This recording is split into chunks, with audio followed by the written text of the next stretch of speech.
so we can hear the feedback from each small group discussion, the note taker that they compiled from everyone's talking. So thank you for coming back together. Yeah, and at the end, if you did not get to put something out there that you'd like to suggest as a dream that could maybe grow into action, you can also add to the dream tree at the end. But we're going to have Brett do that based on the notes that have been taken so far.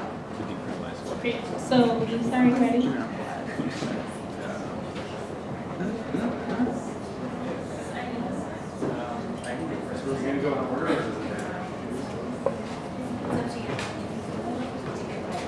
So Nathaniel's ready with his group notes.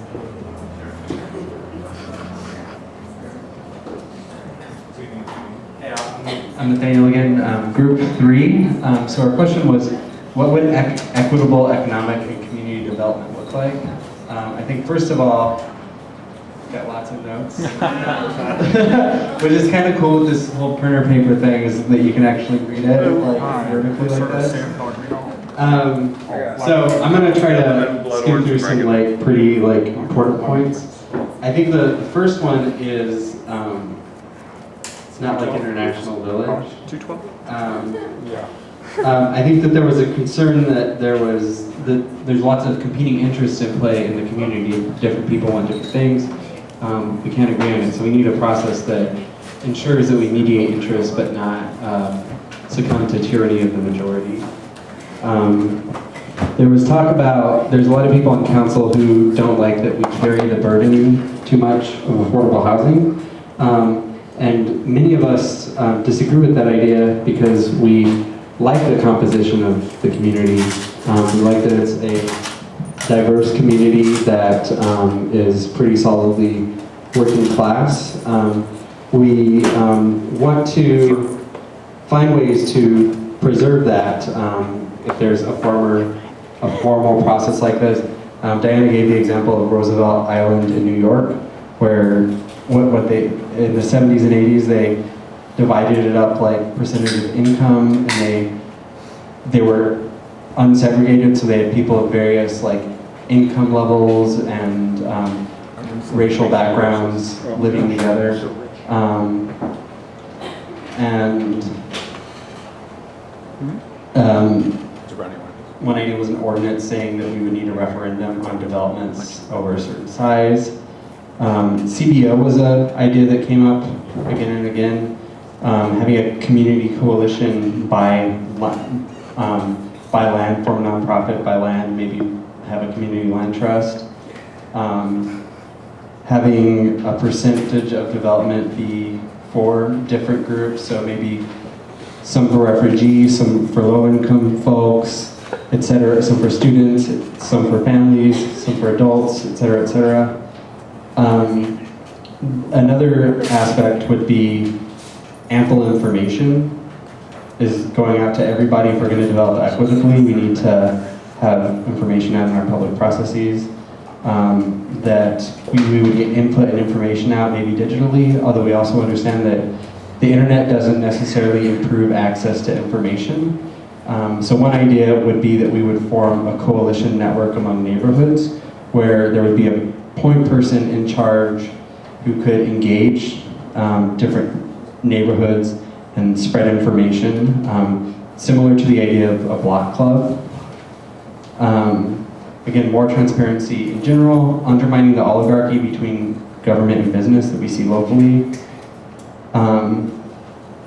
If there is going to be development, and we know in many ways development is inevitable, that we have genuine processes that distribute benefits to the community and resources to the community, and not just in a trickle-down way, but in a really equitable and just way. Canvassing the community for a needs assessment. This was a big thing, determining community needs. It seems like International Village that did not happen. It was more about catering to what investors might find appealing. A lot more integration between the universities, WCC, K through 12, and the community to really strengthen these relationships. There's a sense that development can alienate people in the community, and oftentimes there can be a feeling of hopelessness in the community, and that can be exacerbated by developments that aren't taking into account residents. It can make people feel like they no longer belong here. And that sense of belonging is important because we want to create a community where people can live here throughout all life stages. We're seeing people who grew up in Ann Arbor not being able to live in Ann Arbor and moving to Ypsi. We see that the Ann Arbor spillover is something that negatively affects all communities. So what's causing this growth in Ann Arbor, what's causing this spillover, do people have a say? There was some question about what is equitable, and for many of us that means equal access, equal representation, development, again, without alienating people.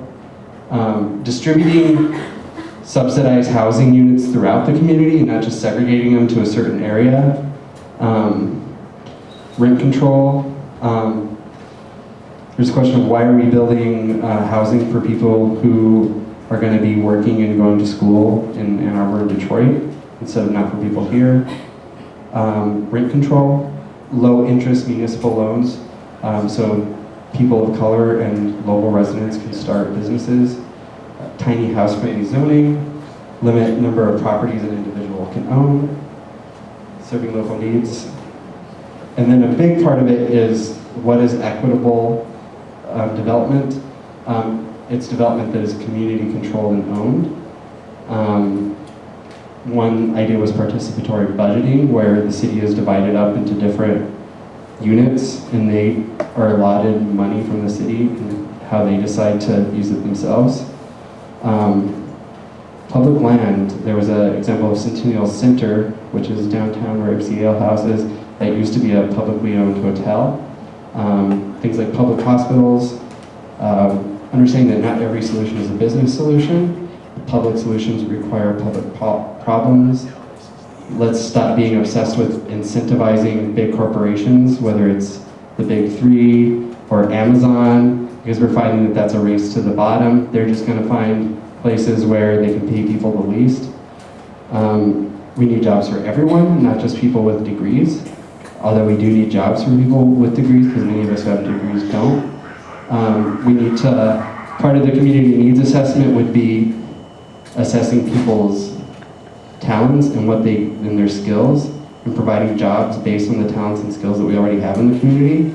And a lot of people have a lot to contribute, even if they are marginalized, even if they don't have an elite education. Cooperatives. We also understand that all jobs should have a living wage, so if we're going to develop, we need to really make sure that we provide jobs for the community and provide jobs that give people a solid livelihood.